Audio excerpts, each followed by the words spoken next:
Welcome, welcome, welcome, my lovely brothers and sisters. I hope you have enjoyed the short music. Today, we will go through the steps or the steppes of China, where the Melchizedek missionaries are striving to bring the teachings of Salem to the people. And which is proving to be quite challenging for them. So let us start. And as you can see, it's all about the struggle for truth in China. And then we go to Lao Tse and Confucius.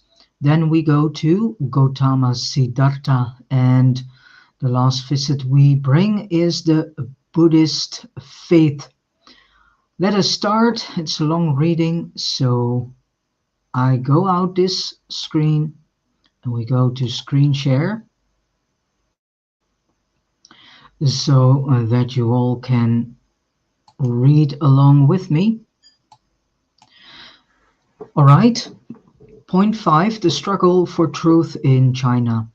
As the Salem missionaries passed through Asia, spreading the doctrine of the Most High God and salvation through faith, uh, they absorbed much of the philosophy and religious thought of the various countries traversed.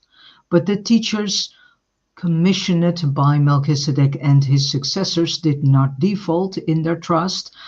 They did penetrate to all peoples in and of the Eurasian continent, and it was in the middle of the second millennium before Christ that they arrived in China.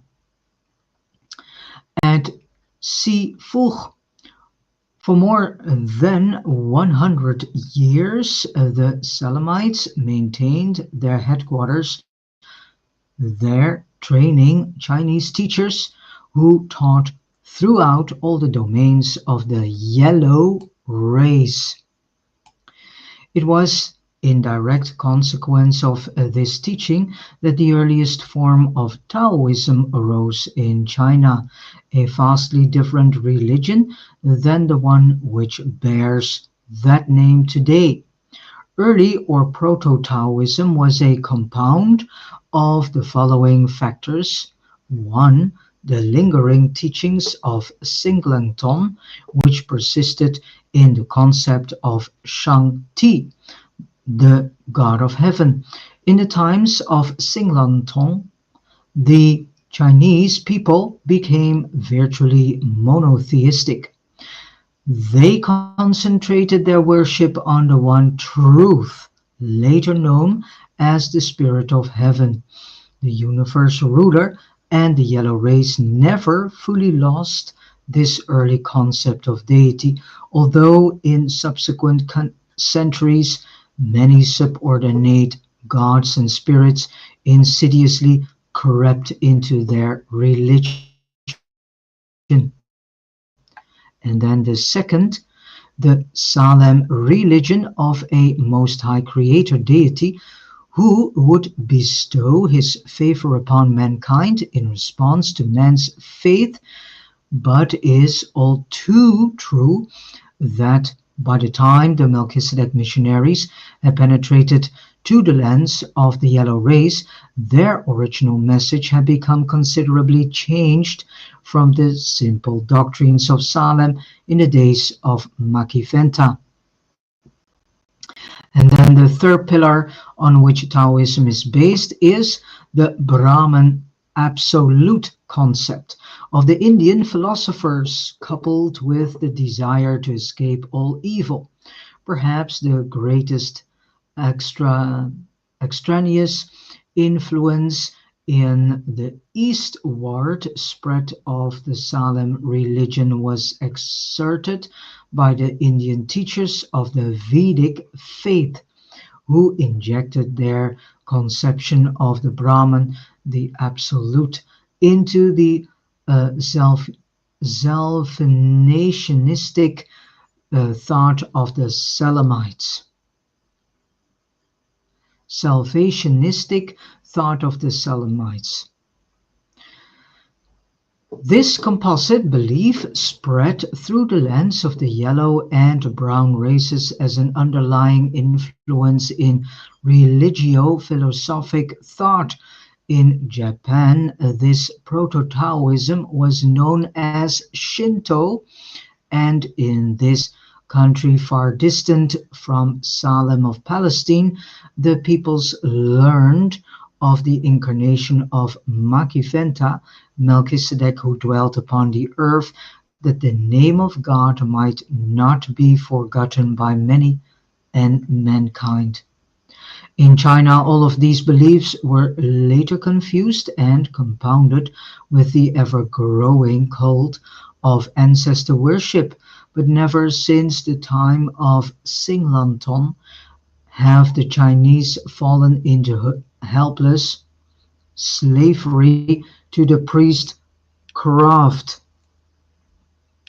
The yellow race was the first to emerge from barbaric bondage into orderly civilization because it was the first to achieve some measure of freedom from the abject fear of the gods, not even fearing the ghosts of the dead as other races feared them.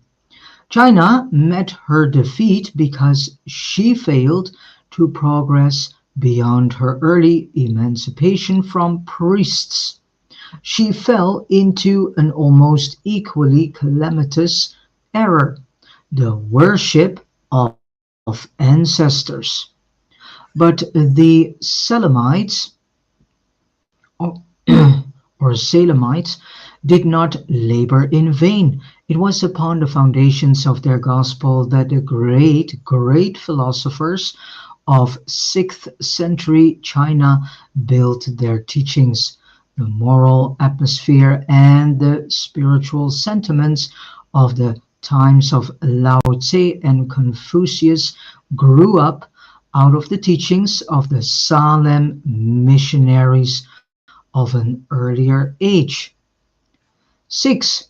Lao Tse and Confucius, about 600 years before the arrival of Michael, it seemed to Melchizedek, long since departed from the flesh, that the purity of his teaching on earth was being unduly jeopardized by generational absorption into the older Urantia beliefs. It appeared for a time that his mission as a forerunner of Michael might be in danger of failing.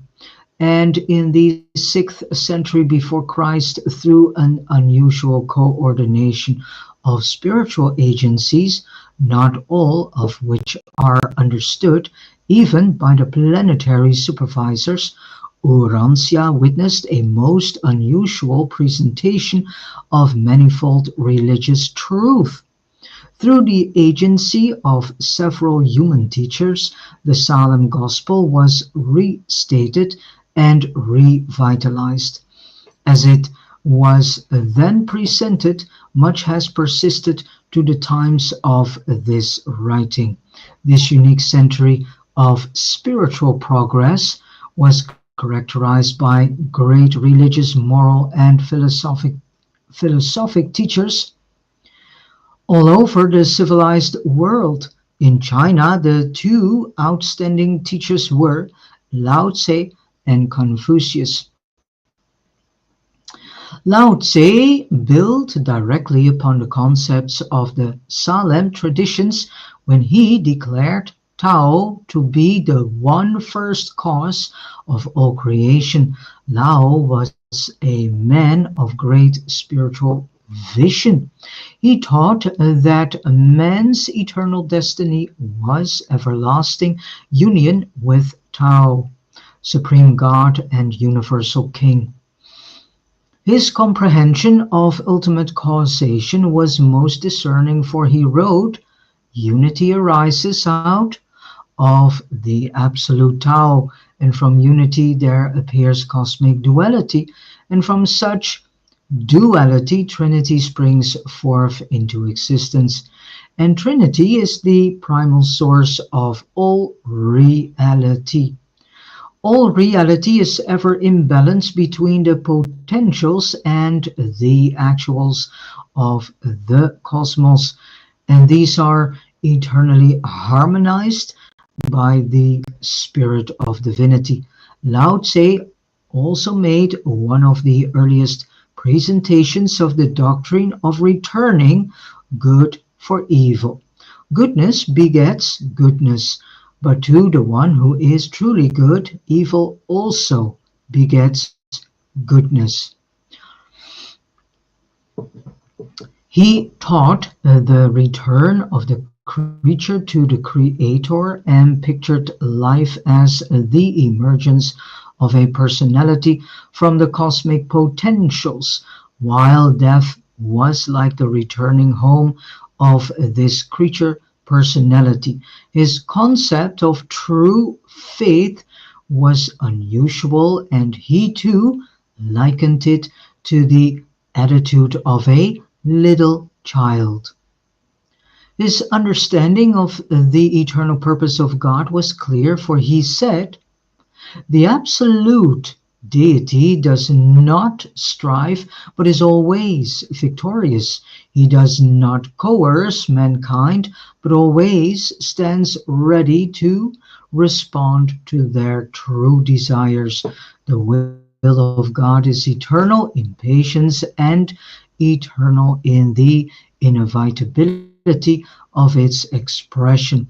And of the true religionist, he said, "In expressing the truth, that it is more blessed to give than to receive. The good man seeks not to retain truth for himself, but rather attempts to bestow these riches upon his fellows, for that is the realization of truth. The will of the absolute God always benefits, never destroys. The purpose of the true believer is always to act, but never to coerce." Lao's teachings of non-resistance and the distinction which he made between action and coercion became later tremendously perverted into the beliefs of seeing, doing, and thinking nothing. But Lao never taught such error, albeit his presentation of non-resistance has been a factor in the further development of the Pacific predilections of the Chinese peoples. But the popular Taoism of the 20th and 21st century, Urantia, has very little in common with the lofty sentiments and the cosmic concepts of the old philosopher who taught the truth as he perceived it, which was that faith in the absolute God is the source of that divine energy which will remake the world, and by which man ascends to spiritual union with Tao, the eternal deity and creator absolute of the universes. Then there was another philosopher, Confucius was a younger contemporary of Lao in 6th century China. Confucius based his doctrines upon the better moral traditions of the long history of the yellow race.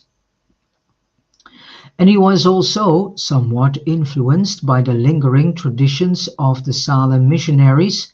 His chief work consisted in the compilation of the wise sayings of ancient philosophers. He was a rejected teacher during his lifetime, but his writings and teachings have ever since exerted a great influence in China and Japan. Confucius set a new pace for the shamans in that he put morality in the place of magic, but he built too well He made a new fetish out of order and established a respect for ancestral conduct that is still venerated by the Chinese at the time of this writing. The Confucian preachment of morality was predicated on the theory that the earthly way is the distorted shadow of the heavenly way, that the true pattern of temporal civilization is the mirror reflection of the eternal order of heaven. The potential God concept in Confucianism was almost completely subordinated to the emphasis placed upon the way of heaven, the pattern of the cosmos. The teachings of Lao have been lost to all but a few in the Orient, but the writings of Confucius have ever since constituted the basis of the moral fabric of the culture of almost a third of Eurasians.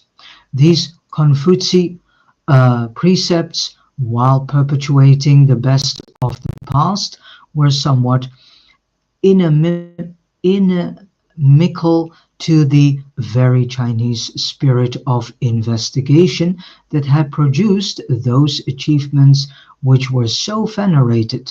The influence of these doctrines was unsuccessfully combated both by the imperial efforts of Qin Shi Huang Ti and by the teachings of Mo Ti, who proclaimed a brotherhood founded not on ethical duty but on the love of God.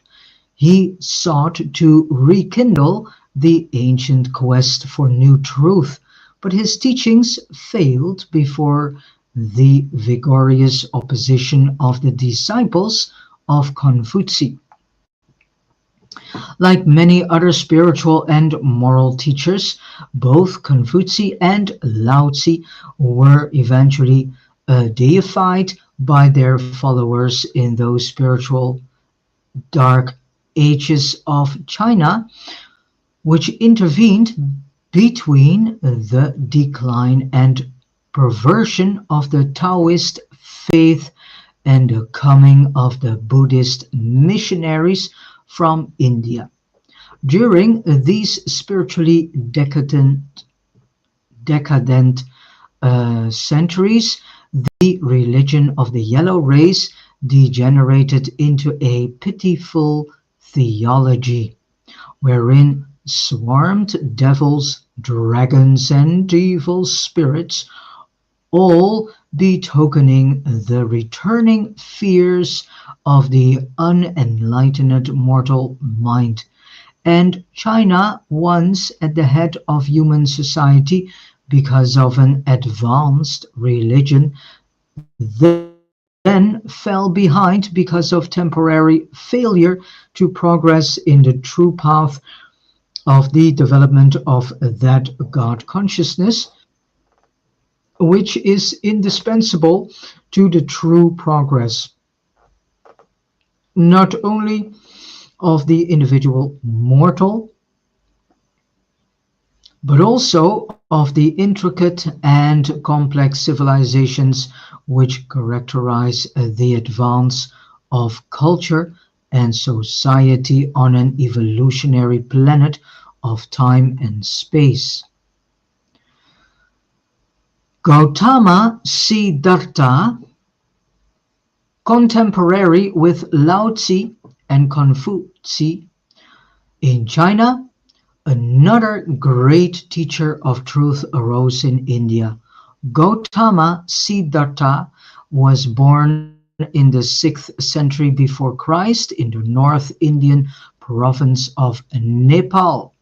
His followers later made it appear that he was the son of a fabulously wealthy ruler, but in truth he was the heir apparent to the throne of a petty chieftain who ruled by sufferance over a small and secluded mountain valley in the southern Himalayas.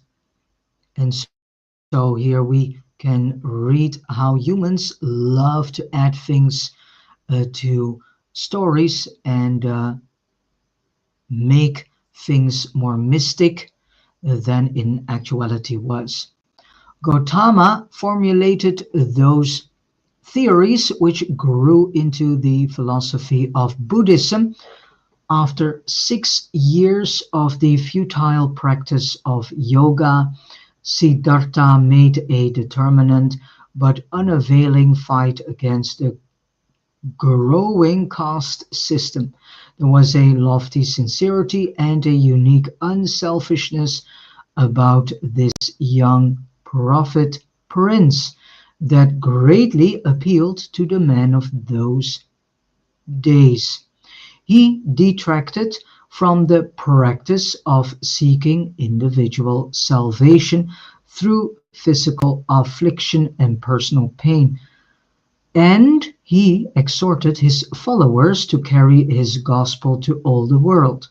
Amid the confusion and extreme cult practices of India, the saner and more moderate teachings of Gautama came as a refreshing relief. He denounced gods, priests, and their sacrifices, but he too failed to perceive the personality of the one universal, not believing in the existence of individual human souls.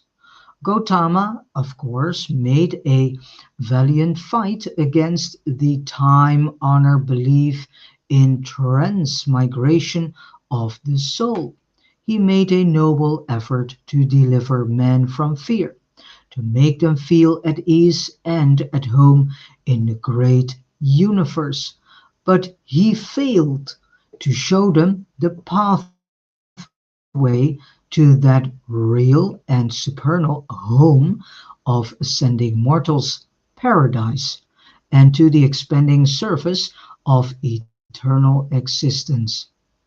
Gautama was a real prophet, and had he heeded the instruction of the hermit Godot, he might have aroused all India by the inspiration of the revival of the Salem gospel of salvation by faith.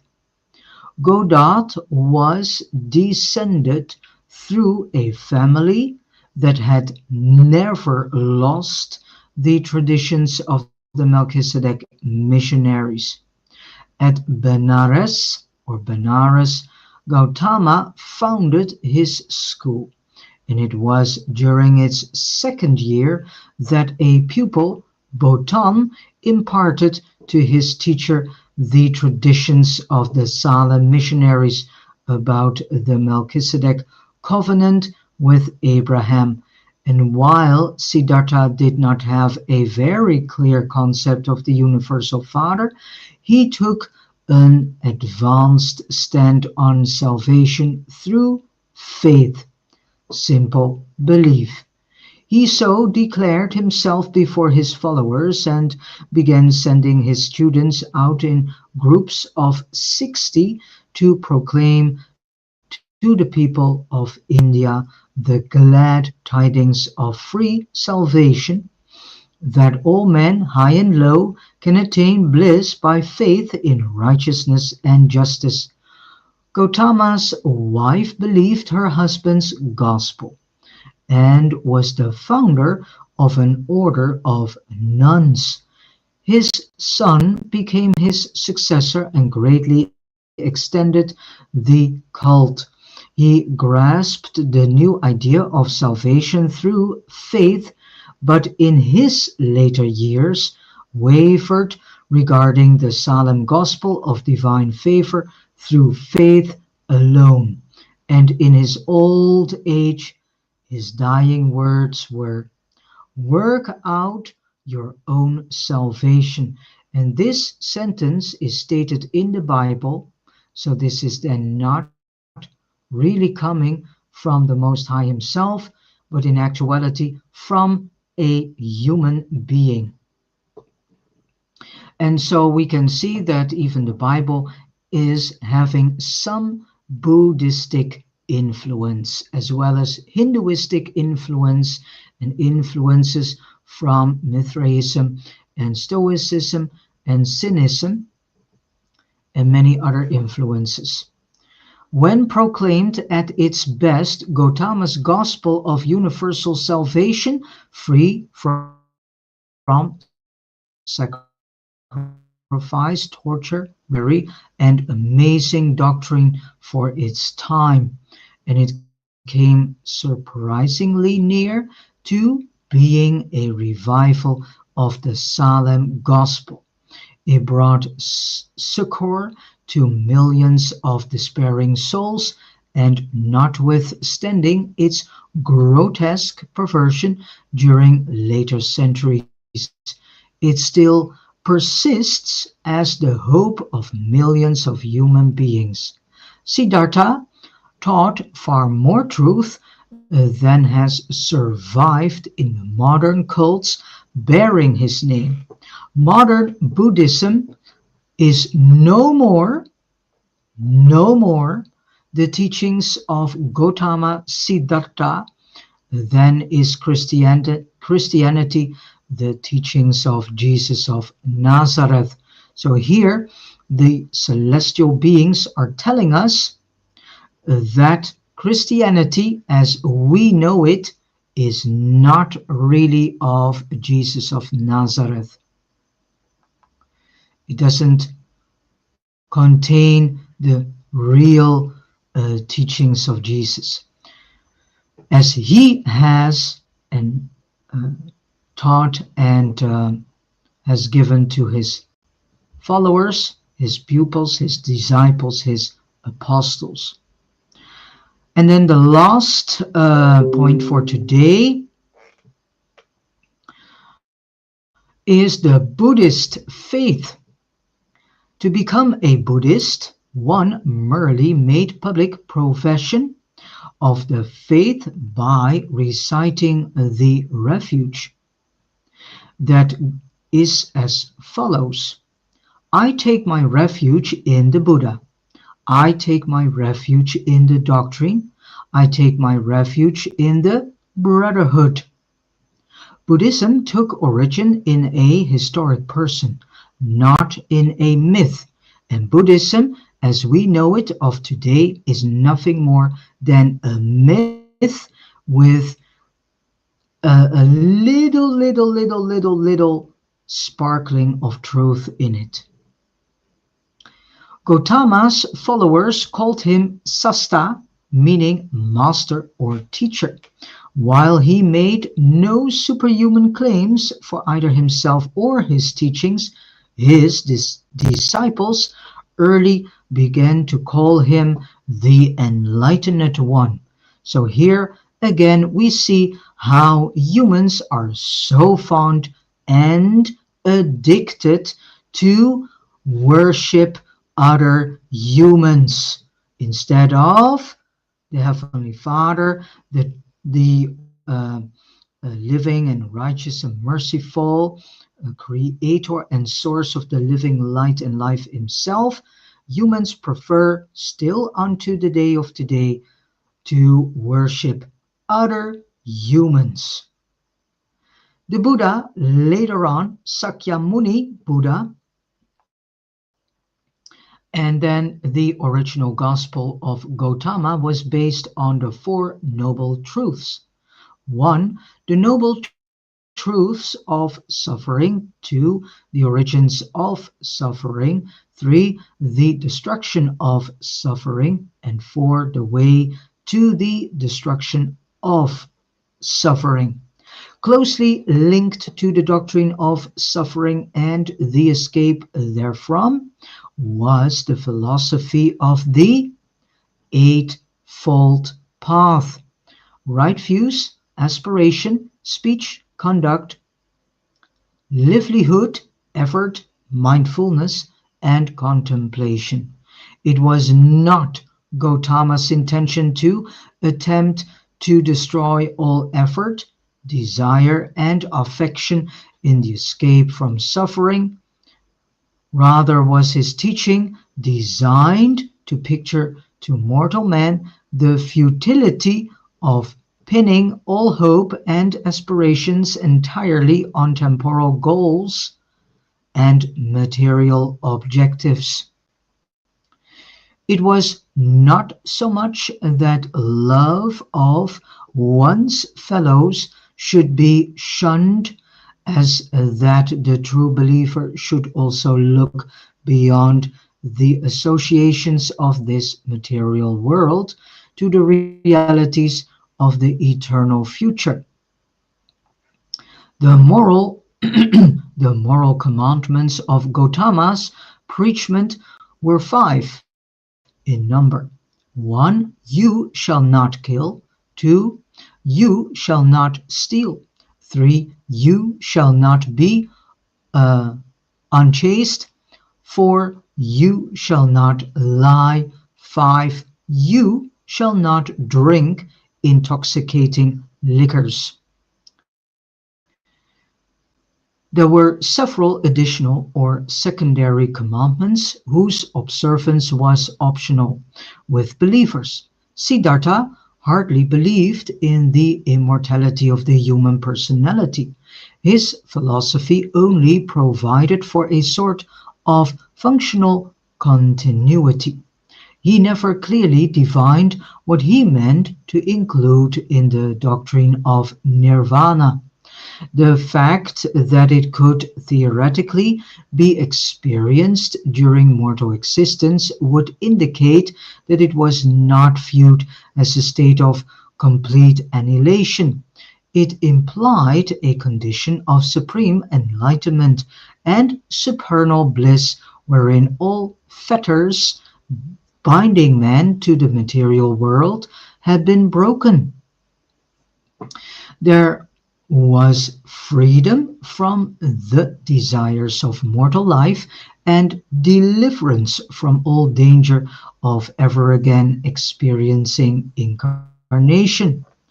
According to the original teachings of Gautama, salvation is achieved by human effort. Apart from divine help, there is no place for saving faith or prayers to superhuman powers. Gautama, in his attempt to minimize the superstitions of India, endeavored to turn man away from the blatant claims of magical salvation. And in making this effort, he left the door wide open for his successors to misinterpret his teaching and to proclaim that all human striving for attainment is distasteful and painful. His followers overlooked the fact that the highest happiness is linked with the intelligent and enthusiastic pursuit of worthy goals, and that such achievements constitute true progress in cosmic self-realization. The great truth of Siddhartha's teachings was his proclamation of a universe of absolute justice. He taught the best godless philosophy ever invented by mortal man. It was the ideal humanism and most effectively removed all grounds for superstition, magical rituals, and fear of ghosts or demons. The great weakness in the original gospel of Buddhism was that it did not produce a religion of unselfish social service. The Buddhistic Brotherhood was, for a long time, not a fraternity of believers, but rather a community of student teachers. Gautama forbade their receiving money and thereby sought to prevent the growth of hierarchical tendencies. Gautama himself was highly social. Indeed, his life was much greater than his preachment. And so, with this said, I have come to the end of reading these sections. Tomorrow we progress our journey through Asia with starting the reading at point 9, the spread of Buddhism. All right, thank you for listening. Let's go to the last for today, and that is thank you so much, brothers and sisters, for listening and reading along with me. And I wish you all a wonderful and fruitful day filled with a lot of love, wisdom, and truth, and service to your fellow brothers and sisters as our Master and Sovereign of this universe has taught us to do so. And I leave the stage and let us listen to a beautiful piece of music coming from Ben Sound. God bless you and see you tomorrow, next book reading.